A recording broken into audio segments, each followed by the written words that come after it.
покажа тетрадката по български, защото в нея писахме с мастило и с специални неща, които по принцип се слагат на пера. Ето тук малко се размава. И също така, по български, на такава хартия с въглен написах: това е за както на Яна. И ще покажа и една сцена.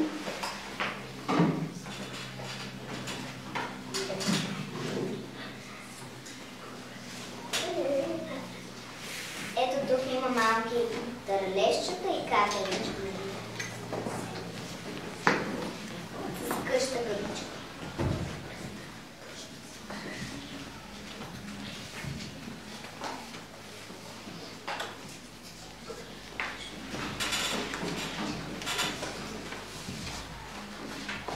Това е пак домашното, което ни даде с Юлия.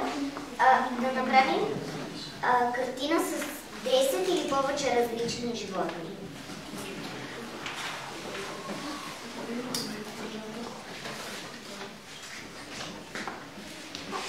Тук има една картина. Имахме тема да направим картина с топли цветове, мисля, че бяха, които са червено, оранжево, жълто, розово, кафяво. Ето тук има една лисица с бебета, сърничка и тук една мишка.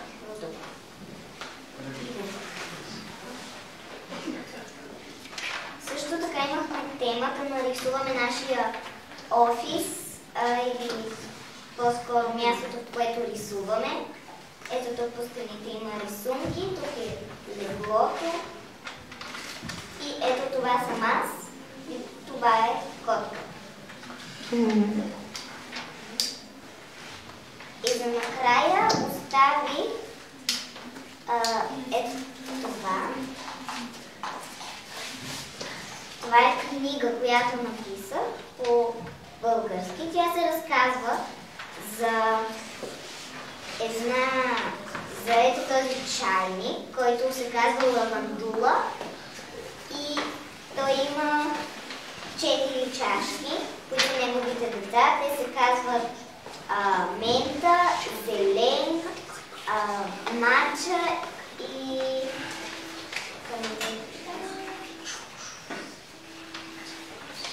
шипка.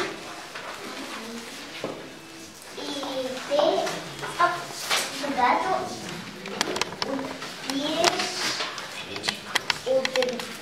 когато се сипеш от лавандула и отпиеш една от чашките, се телепортираш в една вълшебна библиотека, която е ето.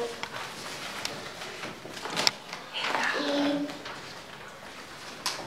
те трябваше да отидат там, защото трябваше да намерят коледната книга и да си вземат играчки за Коледа. И там имаше 2 еднакви книги, които бяха... Едната е тази и тази. Едната е за коледни играчки, както знаете, а другата за матен. И дойде един дух, който ги пита Гатанка, и те познаха Гатанката и си украсиха. И накрая пише автор Димана Димитрова и илюстрации не знае на кой.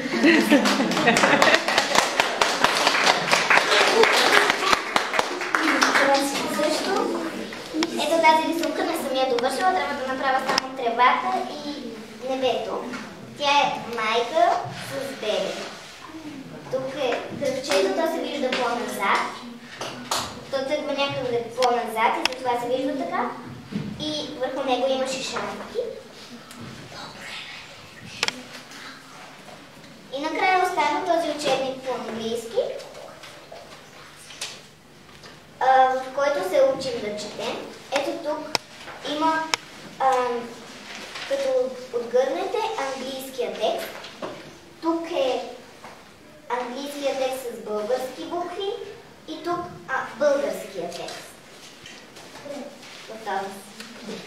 Въпрос може ли? Браво! Имаш една вълшебна библиотека. Да.